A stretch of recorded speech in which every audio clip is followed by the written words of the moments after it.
എല്ലാവർക്കും കൊമേഴ്സ് ട്യൂട്ടറിലേക്ക് സ്വാഗതം. നമ്മളിന്ന് ഡിസ്കസ് ചെയ്യാനായിട്ട് പോകുന്നത് ഹെൻറി ഫയോളിൻ്റെ 14 പ്രിൻസിപ്പിൾസ് ഓഫ് മാനേജ്മെൻ്റ് ആണ്. ഏതൊക്കെയാണ് പ്രിൻസിപ്പിൾസ് ഓഫ് മാനേജ്മെൻ്റ് എന്ന് നോക്കാം. 14 പ്രിൻസിപ്പിൾസ് ഞാൻ നോട്ട് ചെയ്തിട്ടുണ്ട്. Division of work, authority and responsibility, discipline, unity of command, unity of direction, subordination of individual interest to general interest, remuneration of employees, centralization and decentralization, scalar chain, order, equity, stability of personnel, initiative, and finally esprit de corps. So ഈ 14 principles മറന്നു പോകാതെ എക്സാമിന് എഴുതാൻ വേണ്ടിയിട്ട് ഞാനൊരു code prepare ചെയ്തിട്ടുണ്ട്. ആ code കൂടി നമുക്കൊന്ന് നോക്കാം. ഇതാണ് ആ കോഡ്. ടാഡ് U square SRC SOE and SIE. ഈ ഒരു കോഡ് പഠിച്ചിട്ട് പോവുകയാണെങ്കിൽ കുറച്ച് പേർക്കെങ്കിലും യൂസ്ഫുൾ ആയിരിക്കും. എക്സാമിന് 14 പോയിൻറ്റ്സ് മറന്നു പോകാതെ നിങ്ങൾക്ക് ഈ കോഡ് യൂസ് ചെയ്തിട്ട് എഴുതാനായിട്ട് പറ്റും. എല്ലാ പ്രിൻസിപ്പിളിൻ്റെയും ഫസ്റ്റ് ആൽഫബറ്റ് യൂസ് ചെയ്തിട്ടാണ് ഈ ഒരു കോഡ് പ്രിപ്പയർ ചെയ്തിരിക്കുന്നത്. സോ ആവശ്യമുള്ളവർ ഇതൊന്ന് നോട്ട് ചെയ്തെടുക്കുക. നമുക്ക് ആദ്യത്തെ പ്രിൻസിപ്പിൾ നോക്കാം. സോ ആദ്യത്തെ പ്രിൻസിപ്പിൾ ഡിവിഷൻ ഓഫ് വർക്ക് ആണ്. സോ ഡിവിഷൻ ഓഫ് വർക്കിൽ പറഞ്ഞിരിക്കുന്നത് according to Fayol the intent of division of work is to produce more and better work with the same effort.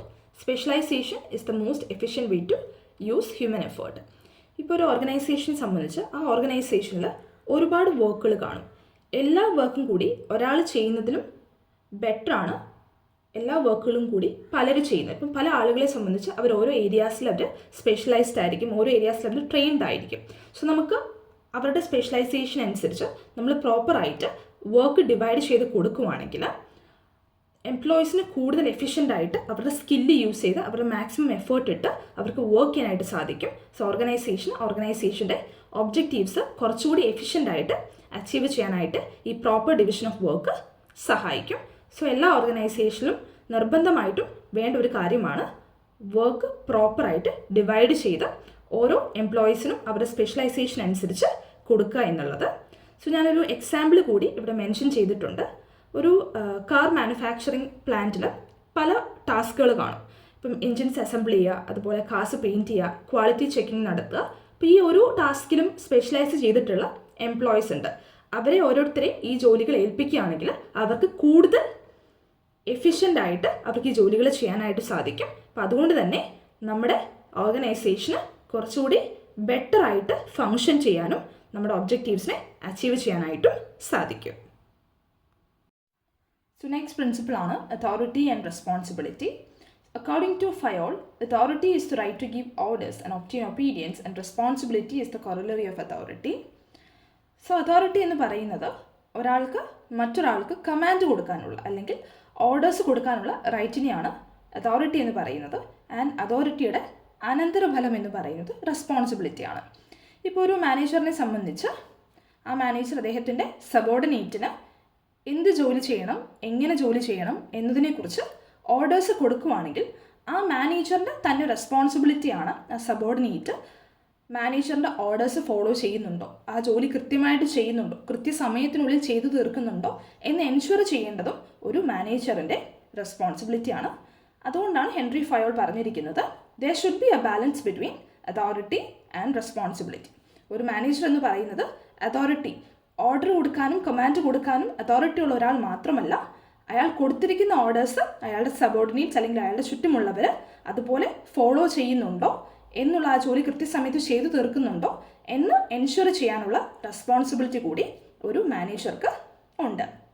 So 2 types of അതോറിറ്റിയെ കുറിച്ച് ഇവിടെ discuss ചെയ്യുന്നുണ്ട്. ഒന്നാണ് official authority, മറ്റൊന്നാണ് personal authority. Official authority എന്ന് പറയുന്നത് നമ്മുടെ അതോറിറ്റി ടു കമാൻഡ് ആണ്. And personal authority എന്ന് പറയുന്നത് ഒരു ഇൻഡിവിജ്വൽ മാനേജറിൻ്റെ അതോറിറ്റിയാണ്. സോ ഈ മാനേജേഴ്സ് അവരുടെ ഈ അതോറിറ്റി മിസ്യൂസ് ചെയ്യാനായിട്ടുള്ള ഒരു ചാൻസ് ഉണ്ട്. സോ ഓർഗനൈസേഷൻ്റെ റെസ്പോൺസിബിലിറ്റിയാണ് മാനേജേഴ്സ് അവരുടെ അതോറിറ്റി മിസ്യൂസ് ചെയ്യുന്നില്ല എന്നുള്ളത് കൂടി ഉറപ്പാക്കേണ്ടത്. സോ ഞാനൊരു എക്സാമ്പിൾ കൂടി മെൻഷൻ ചെയ്തിട്ടുണ്ട്. ആ എക്സാമ്പിൾ കൂടി നിങ്ങളൊന്ന് വായിച്ച് നോക്കുകയാണെങ്കിൽ കുറച്ചുകൂടി വ്യക്തമായിട്ടൊരു ഐഡിയ കിട്ടും. സോ നമുക്ക് നെക്സ്റ്റ് പ്രിൻസിപ്പിൾ നോക്കാം. നെക്സ്റ്റ് പ്രിൻസിപ്പിളാണ് ഡിസിപ്ലിൻ. ഡിസിപ്ലിൻ എന്ന് വെച്ചാൽ അച്ചടക്കം. സോ ഹെൻറി ഫയോൾ ഈ ഒരു പ്രിൻസിപ്പിൾ പറഞ്ഞിരിക്കുന്നത് എല്ലാ ഓർഗനൈസേഷൻസിനും അവരുടേതായിട്ടുള്ളൊരു ഓർഗനൈസേഷൻ സ്ട്രക്ചർ ഉണ്ടായിരിക്കും, അവരുടേതായിട്ടുള്ള റൂൾസ് ആൻഡ് റെഗുലേഷൻസ് ഉണ്ടായിരിക്കും. സോ ആ ഓർഗനൈസേഷൻ്റെ പാർട്ടായിട്ടുള്ള എല്ലാ എംപ്ലോയീസിനെയും റെസ്പോൺസിബിലിറ്റിയാണ് ആ റൂൾസ് ആൻഡ് റെഗുലേഷൻസിനെ കുറിച്ച് അറിഞ്ഞിരിക്കുക, ആ റൂൾസ് ആൻഡ് റെഗുലേഷൻസ് പ്രോപ്പറായിട്ട് ഫോളോ ചെയ്യുക എന്നുള്ളത്.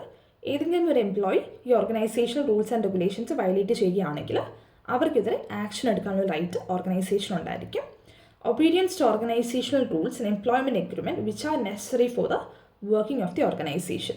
ഒരു ഓർഗനൈസേഷനിൽ സ്മൂത്ത് ഫങ്ഷനിങ് നടക്കണമെന്നുണ്ടെങ്കിൽ അവിടെ ഈ ഡിസിപ്ലിൻ നമ്മൾ കൃത്യമായിട്ട് പാലിച്ചെങ്കിൽ മാത്രമേ അത് പ്രോപ്പറായിട്ട് മുന്നോട്ട് പോകത്തുള്ളൂ. ഒരു എക്സാമ്പിളും കൂടി ഞാനിവിടെ മെൻഷൻ ചെയ്തിട്ടുണ്ട്.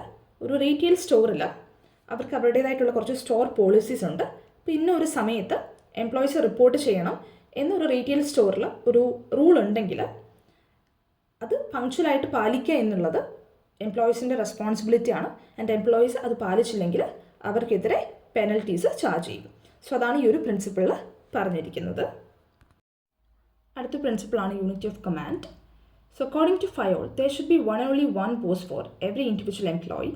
If an employee gets orders from two superiors at the same time, the principle of unity of command is violated. So unity of commandൽ പറഞ്ഞിരിക്കുന്നത് എല്ലാ എംപ്ലോയീസിനും ഒരേ ഒരു ബോസ് എപ്പോഴും ഉണ്ടാവാൻ പാടുള്ളൂ. അവരെപ്പോഴും ആൻസറബിൾ ആയി ഇരിക്കേണ്ടത് ഒരേ ഒരു ബോസിലേക്കായിരിക്കണം. അതുപോലെ തന്നെ അവർക്ക് ഓർഡേഴ്സ് കൊടുക്കേണ്ടതും ഒരു ബോസ് ആയിരിക്കണം. ഇപ്പോൾ ഒരു എംപ്ലോയിക്ക് ഒന്നിൽ കൂടുതൽ സുപ്പീരിയേഴ്സ് ഉണ്ടെങ്കിൽ അവർക്ക് മൾട്ടിപ്പിൾ കമാൻഡ്സ് വരുന്ന സമയത്ത് അവർക്ക് അത് കൺഫ്യൂഷൻസിലേക്കും പല ഡൗട്ട്സിലേക്കും പല കോൺഫ്ലിക്ട്സിലേക്കും അത് ലീഡ് ചെയ്യാനായിട്ടുള്ള ഒരു ചാൻസ് ഉണ്ട്.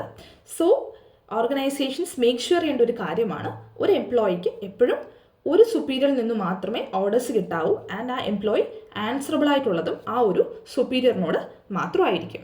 സോ ഒരു എക്സാമ്പിൾ ഞാൻ പറഞ്ഞിട്ടുണ്ട്.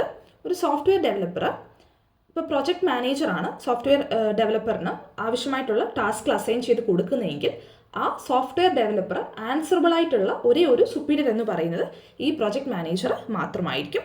മറ്റു മാനേജേഴ്സിൽ നിന്നും അവർക്ക് കമാൻഡ്സ് വരുവാണെങ്കിൽ അവർക്ക് ഓർഡേഴ്സ് വരുവാണെങ്കിൽ അത് ഒരു കൺഫ്യൂഷനിലേക്ക് പോകാനായിട്ടുള്ള ഒരു ചാൻസ് ഉണ്ട്. സോ യൂണിറ്റി ഓഫ് കമാൻഡിൽ പറഞ്ഞിരിക്കുന്നത് there should be one and only one boss for every individual employee. അടുത്ത unity of direction. Unity of ഡയറക്ഷനിൽ പറഞ്ഞിരിക്കുന്നത് all the units of an organization should be moving towards the same objectives through coordinated and focused efforts. ഇപ്പോൾ ഒരു ഓർഗനൈസേഷനിൽ പല units ഉണ്ടായിരിക്കും. പക്ഷേ ഈ എല്ലാ യൂണിറ്റ്സും വർക്ക് ചെയ്യുന്നത് ഒരു ഓർഗനൈസേഷണൽ ഒബ്ജക്റ്റീവ് അച്ചീവ് ചെയ്യാൻ വേണ്ടിയിട്ടായിരിക്കും. സോ ഏതൊരു ഓർഗനൈസേഷൻ്റെയും മാനേജ്മെൻറ്റിൻ്റെയും റെസ്പോൺസിബിലിറ്റിയാണ് ഈ ഓർഗനൈസേഷനുള്ള പല യൂണിറ്റ്സിനെയെല്ലാം സെയിം പ്ലാനിലും സെയിം ഡയറക്ഷനിലും അവരെ കൊണ്ടുവരിക എന്നുള്ളത്. അവരെ സെയിം ഡയറക്ഷനിൽ ഗൈഡ് ചെയ്തെങ്കിൽ മാത്രമേ ഇവർക്ക് എല്ലാവർക്കും ഒരുപോലെ വർക്ക് ചെയ്ത് ആ ഓർഗനൈസേഷൻ ഒബ്ജക്റ്റീവിലേക്ക് എത്തിപ്പെടാനായിട്ട് സാധിക്കത്തുള്ളൂ. സോ നമുക്ക് ഏത് ഗ്രൂപ്പ് ഓഫ് ആക്ടിവിറ്റീസാണ് ആളുകൾ ചെയ്യുന്നതെങ്കിലും അവർക്ക് സെയിം ഒബ്ജക്റ്റീവ് ആയിരിക്കണം ഉണ്ടായിരിക്കേണ്ടത്. അവർ സെയിം ഡയറക്ഷനിലായിരിക്കണം വർക്ക് ചെയ്യേണ്ടത്. ആൻഡ് അവരെപ്പോഴും ഒരു പ്ലാനിൻ്റെ അണ്ടറിൽ വേണം അവർ വർക്ക് ചെയ്യാനായിട്ട്. എങ്കിൽ മാത്രമേ അവിടെ ഒരു യൂണിറ്റി ഓഫ് ആക്ഷനും യൂണിറ്റി ഓഫ് കോർഡിനേഷനും ഒക്കെ ഉണ്ടാവത്തുള്ളൂ. അടുത്ത principle subordination of individual interest to general interest. So ഈ ഒരു പ്രിൻസിപ്പിളിൽ ഹെൻറി ഫയോൾ പറഞ്ഞിരിക്കുന്നത് ഒരു ഓർഗനൈസേഷനിൽ വർക്ക് ചെയ്യുന്ന എംപ്ലോയീസിന് പലതരത്തിലുള്ള ഇൻഡിവിജ്വൽ ഇൻട്രസ്റ്റുകൾ ഉണ്ടാവാം. അവരൊരു സാലറി ഹൈക്ക് എക്സ്പെക്റ്റ് ചെയ്യുന്നുണ്ടാവാം, അല്ലെങ്കിൽ അവരൊരു കരിയർ ഗ്രോത്ത് എക്സ്പെക്റ്റ് ചെയ്യുന്നുണ്ടാവാം.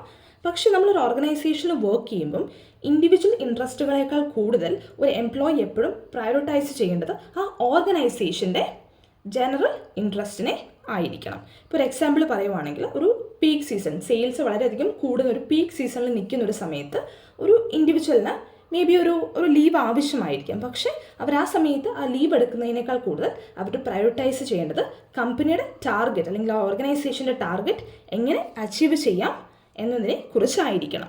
സോ അതിനാണ് പറയുന്നത് ഇൻഡിവിജ്വൽസ് അവിടുത്തെ എംപ്ലോയീസ് ഇൻഡിവിജ്വൽ ഇൻട്രസ്റ്റുകൾക്ക് ഇമ്പോർട്ടൻസ് കൊടുക്കുന്നതിനേക്കാൾ കൂടുതൽ കമ്പനിയുടെ ഇൻട്രസ്റ്റിന് വേണം ഇമ്പോർട്ടൻസ് കൊടുക്കാനായിട്ട്.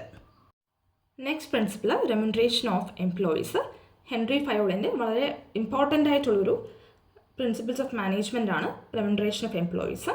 ഒരു ഓർഗനൈസേഷൻ്റെ റെസ്പോൺസിബിലിറ്റിയാണ് ആ ഓർഗനൈസേഷനിൽ വർക്ക് ചെയ്യുന്ന എംപ്ലോയീസിന് റീസണബിൾ ആയിട്ടുള്ള ഫെയർ ആയിട്ടുള്ള റെമ്യൂണറേഷൻ കൊടുക്കുക എന്നുള്ളത്. അവരുടെ എംപ്ലോയീസിന് reasonable standard of living provide ചെയ്യാൻ പറ്റുന്ന ഫെയർ ആയിട്ടുള്ളൊരു വേജ്. ഈ ഫെയർ വേജസ് എന്ന് പറയുമ്പം അത് ഓർഗനൈസേഷനെ സംബന്ധിച്ചും ഫെയർ ആയിരിക്കണം, അതുപോലെ തന്നെ എംപ്ലോയീസിനെ സംബന്ധിച്ചും ഇത് ഫെയർ ആയിരിക്കണം. അങ്ങനെ ഫെയർ ആയിട്ടും റീസണബിൾ ആയിട്ടുള്ള ഒരു റെമ്യൂണറേഷൻ അല്ലെങ്കിൽ സാലറി വേണം ഓർഗനൈസേഷൻ എംപ്ലോയീസിന് ഓഫർ ചെയ്യാൻ വേണ്ടിയിട്ട്. സോ ഇവിടെ ഒരു എക്സാമ്പിൾ പറഞ്ഞിട്ടുണ്ട്. ഇപ്പം കമ്പനീസ് കൂടുതലും ചെയ്യുന്നത് സാലറിയുടെ കൂടെ തന്നെ ബോണസുകൾ, അലവൻസുകൾ, പെർഫോമൻസിൻ്റെ ബേസ്ഡിലുള്ള ഇൻക്രിമെൻറ്റിൽ ഒക്കെ എംപ്ലോയീസിന് ഓഫർ ചെയ്യാറുണ്ട്.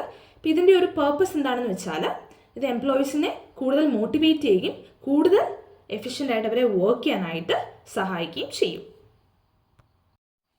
അടുത്ത principle centralisation and decentralisation.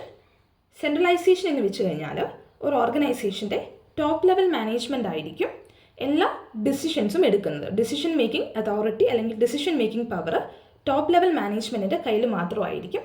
അവരെടുക്കുന്ന decisions ബാക്കിയുള്ള മാനേജേഴ്സും സബോർഡിനേറ്റ്സും അതുപോലെ തന്നെ ഫോളോ ചെയ്യുമായിരിക്കും. പക്ഷേ ഡീസെൻട്രലൈസേഷൻ എന്ന് വെച്ച് കഴിഞ്ഞാൽ ടോപ്പ് ലെവൽ മാനേജ്മെൻറ്റ് അവരുടെ ഡിസിഷൻ മേക്കിംഗ് പവർ കുറച്ച് മറ്റുള്ള മാനേജേഴ്സിന് കൂടി ട്രാൻസ്ഫർ ചെയ്യുന്ന ആ ഒരു പ്രോസസ്സിനെയാണ് ഡീസെൻട്രലൈസേഷൻ എന്ന് പറയുന്നത്. ഇപ്പോൾ ഒരു എക്സാമ്പിൾ പറയുവാണെങ്കിൽ ഒരു ബിസിനസ് ഓർഗനൈസേഷൻ, ആ ബിസിനസ് ഓർഗനൈസേഷൻ്റെ ഓണർ ആയിരിക്കും മേജറായിട്ടുള്ള ബിസിനസ് ഡിസിഷൻസ് അല്ലെങ്കിൽ ഫൈനാൻഷ്യൽ ഡിസിഷൻസ് എടുക്കുന്നത് ആ ബിസിനസ് ഓണർ ആയിരിക്കും. എന്നാൽ ആ ബിസിനസ് ഓർഗനൈസേഷന് പല ഡിപ്പാർട്ട്മെൻറ്റ്സ് കാണും. ഈ ഡിപ്പാർട്ട്മെൻറ്റ്സിനെല്ലാം തന്നെ ഓരോരോ ഡിപ്പാർട്ട്മെൻറ്റ് മാനേജേഴ്സ് കാണും. ആ ഡിപ്പാർട്ട്മെൻറ്റിന് ഉള്ളിൽ നടക്കുന്ന കാര്യങ്ങൾ ചിലപ്പോൾ തീരുമാനങ്ങൾ എടുക്കുന്നത് ഈ ഡിപ്പാർട്ട്മെൻറ്റ് മാനേജേഴ്സ് ആയിരിക്കും. സോ അതിനെയാണ് ഡീസെൻട്രലൈസേഷൻ എന്ന് പറയുന്നത്. ടോപ്പ് ലെവൽ മാനേജ്മെൻറ്റ് മാത്രം ഡിസിഷൻസ് എടുക്കാതെ താഴെയുള്ള മാനേജേഴ്സിനും കൂടി ഡിസിഷൻസ് എടുക്കാനുള്ള ആ ഒരു പവറിനെ ട്രാൻസ്ഫർ ചെയ്യുന്ന പ്രോസസ്സിനെയാണ് ഡീസെൻട്രലൈസേഷൻ എന്ന് പറയുന്നത്. അടുത്ത principle scalar chain. Scalar chain ഞാനൊരു എക്സാമ്പിൾ വെച്ചിട്ട് എക്സ്പ്ലെയിൻ ചെയ്യാം. ഇപ്പോൾ ഒരു മൾട്ടിനാഷണൽ കമ്പനിയിൽ ഒരു ന്യൂ പോളിസി അവർ ഇംപ്ലിമെൻറ്റ് ചെയ്തു. സോ ഈ ന്യൂ പോളിസി അവർ ഇംപ്ലിമെൻറ്റ് ചെയ്ത വിവരം ഈ ഒരു കമ്മ്യൂണിക്കേഷൻ അവർക്ക് ആ ഓർഗനൈസേഷനിലുള്ള എല്ലാ എംപ്ലോയീസിനെയും അറിയിക്കണം.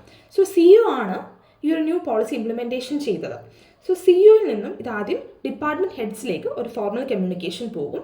ആൻഡ് ഡിപ്പാർട്ട്മെൻറ്റ് ഹെഡ്സിൽ നിന്ന് ടീം ലീഡേഴ്സിലേക്ക് ഒരു ഫോർമൽ കമ്മ്യൂണിക്കേഷൻ പോകും. ആൻഡ് ടീം ലീഡേഴ്സ് ത്രൂ ആയിരിക്കും ഓരോ ടീമിലുള്ള മെമ്പേഴ്സും ഈ ന്യൂ പോളിസിയുടെ ഇംപ്ലിമെൻറ്റേഷനെ കുറിച്ച് അറിയുന്നത്. സോ സ്കേലാർ ചെയിൻ എന്ന് പറയുന്നതും ആ ഒരു ഫോർമൽ ലൈൻ ഓഫ് കമ്മ്യൂണിക്കേഷനാണ് from highest rank to lowest rank. അതായത് ആർക്കും ആരോട് വേണമെങ്കിലും എന്തും പോയിട്ട് കമ്മ്യൂണിക്കേറ്റ് ചെയ്യാനായിട്ട് പാടില്ല. പകരം ഒരു ലൈൻ ഓഫ് അതോറിറ്റി ഉണ്ട്. ആ അതോറിറ്റി ത്രൂ മാത്രമേ ഒരു ഓർഗനൈസേഷനിൽ ഫോർമൽ കമ്മ്യൂണിക്കേഷൻ പാടുള്ളൂ എന്നാണ് സ്കേലാർ ചെയിനിൽ ഹെൻറി ഫയോൾ എക്സ്പ്ലെയിൻ ചെയ്തിരിക്കുന്നത്. So according to Fayol, organizations should have a chain of authority and communication that runs from top to bottom and should be followed by managers and the subordinates. Scalar chain ഒരു ഡയഗ്രമായിട്ട് ഇവിടെ explain ചെയ്തിട്ടുണ്ട്. So ഈ ഡയഗ്രത്തിൽ നോക്കുവാണെങ്കിൽ ഇതിൽ A ആണ് company CEO എന്ന് പറയുന്നത്. Aയുടെ under വരുന്നവരാണ് BCDയും അതുപോലെ EFGയും. സോ ഇപ്പം D എന്ന് പറയുന്നത് ആ കമ്പനിയിലെ ലോ ലെവൽ റാങ്കിൽ വർക്ക് ചെയ്യുന്ന ഒരു എംപ്ലോയി ആണ്. സോ ഡിക്ക് ഡയറക്റ്റ്ലി എയോട്, അതായത് CEOയോട് ഒരു കാര്യം കമ്മ്യൂണിക്കേറ്റ് ചെയ്യാനായിട്ട് പറ്റത്തില്ല. എക്ക് ഒരു കാര്യം കമ്മ്യൂണിക്കേറ്റ് ചെയ്യണമെന്നുണ്ടെങ്കിൽ ഡി ആദ്യം സിയോട്, പിന്നെ C പിന്നെ ബിയോട്, ആൻഡ് B ത്രൂ മാത്രമേ എയിലേക്ക് ആ കാര്യം കമ്മ്യൂണിക്കേറ്റ് ചെയ്യാനായിട്ട് പറ്റത്തുള്ളൂ. അപ്പോൾ ഇവിടെ ഡിയും ജിയും തമ്മിൽ ഒരു ഡോട്ടഡ് ലൈൻസ് കാണിച്ചിട്ടുണ്ട്. അതിൻ്റെ അർത്ഥം എന്താണെന്ന് വെച്ച് കഴിഞ്ഞാൽ ഡിയും ജിയും എന്ന് പറയുന്നത് ഒരു ഓർഗനൈസേഷൻ സെയിം അതോറിറ്റിയിൽ വർക്ക് ചെയ്യുന്ന, സെയിം ലെവലിൽ വർക്ക് ചെയ്യുന്ന രണ്ട് എംപ്ലോയീസ് ആണ്. പക്ഷെ ഡിയും ജിയും തമ്മിൽ ഡയറക്റ്റ് ആയിട്ട് ഒരു ഫോർമൽ കമ്മ്യൂണിക്കേഷൻ നടത്താനായിട്ട് പാടില്ല as per scalar chain. So ഡിക്ക് ജിയോട് ഒരു കാര്യം കമ്മ്യൂണിക്കേറ്റ് ചെയ്യണമെന്നുണ്ടെങ്കിൽ DCB എയിലേക്ക് കമ്മ്യൂണിക്കേഷൻ വരണം ആൻഡ് A ത്രൂ EFG. അങ്ങനെയാണ് ആ കമ്മ്യൂണിക്കേഷൻ പോവേണ്ടത്. പക്ഷെ ഒരു എമർജൻസി സിറ്റുവേഷനിൽ സമയം ലാഭിക്കാൻ വേണ്ടിയിട്ട് ഇപ്പോൾ ഡിക്ക് വേണമെങ്കിൽ ജിയോട് ഡയറക്റ്റായിട്ട് ഫോർമൽ കമ്മ്യൂണിക്കേഷൻ നടത്താം. അങ്ങനെയുള്ള സിറ്റുവേഷൻസിൽ ജിയോട് ഡയറക്റ്റ്ലി കമ്മ്യൂണിക്കേറ്റ് ചെയ്യുന്നതിനെയാണ് നമ്മൾ ഗ്യാങ് പ്ലാൻ എന്ന് പറയുന്നത്. അത് എമർജൻസി സിറ്റുവേഷൻ അല്ലെങ്കിൽ ഡിക്കും ജിക്കും ഡയറക്റ്റ്ലി കമ്മ്യൂണിക്കേറ്റ് ചെയ്യാനായിട്ട് പറ്റത്തില്ല. അവർ DCBAEFG ഈ ഒരു ഓർഡറിൽ മാത്രമേ ആ കമ്മ്യൂണിക്കേഷൻ പോകാനായിട്ട് പാടുള്ളൂ. അടുത്ത പ്രിൻസിപ്പിളാണ് ഓർഡർ. സോ ഓർഡറിൽ ഹെൻറി ഫയോൾ പറഞ്ഞിരിക്കുന്നത് people and materials must be in suitable places at appropriate time for maximum efficiency. ഒരു ഓർഗനൈസേഷനിലുള്ള എംപ്ലോയീസ് ആണെങ്കിലും അതുപോലെ മെറ്റീരിയൽസ് ആണെങ്കിലും എല്ലാം തന്നെ പ്രോപ്പറായിട്ടുള്ള സ്യൂട്ടബിളായിട്ടുള്ള അതിൻ്റെ പൊസിഷൻസിൽ അതിനെ വെച്ചിരിക്കണം. അതായത് എവിടെയാണോ അതിനെ പ്ലേസ് ചെയ്യേണ്ടത് അവിടെ കൃത്യമായിട്ട് സിസ്റ്റമാറ്റിക്കലി പ്ലേസ് ചെയ്തിരിക്കണം എന്നാണ് ഈ പ്രിൻസിപ്പിളിൽ പറയുന്നത്. ഇപ്പോൾ ഒരു എക്സാമ്പിൾ പറയുവാണെങ്കിൽ ഒരു വെയർ ഹൗസിൽ എല്ലാ ഐറ്റംസും വളരെ സിസ്റ്റമാറ്റിക്കലി ഓർഗനൈസ് ചെയ്ത് എല്ലാം ഓരോ കാറ്റഗറി വൈസ് ഡിവൈഡ് ചെയ്ത് പ്രൊഡക്ട്സ് ലേബിൾ ചെയ്ത് ഓരോരോ ഷെൽഫിൽ നമ്മൾ വെക്കുവാണെങ്കിൽ നമുക്ക് പിന്നീട് പെട്ടെന്നൊരു എമർജൻസി സിറ്റുവേഷൻ വരുമ്പോൾ നമുക്ക് കൺവീനിയൻസ് ആയിട്ട് ടൈം ഒന്നും വേസ്റ്റ് ചെയ്യാതെ തന്നെ നമുക്ക് മെറ്റീരിയൽസ് നമുക്ക് ചൂസ് ചെയ്ത് ഉപയോഗിക്കാനായിട്ട് പറ്റും.